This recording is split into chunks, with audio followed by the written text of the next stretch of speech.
Dr. Wouter Passon was born on the 6th of July 1950 in South Africa, and he is a qualified cardiologist who became head of the Project Coast.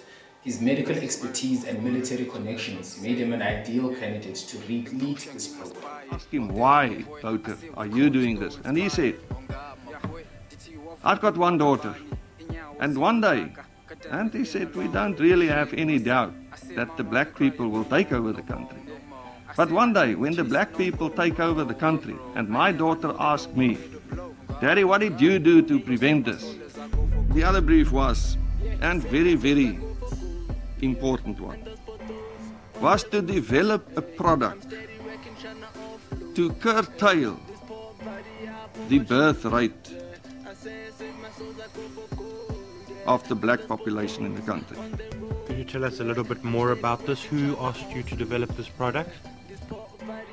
The person that directly instructed us or asked us to do this was Dr. Passon.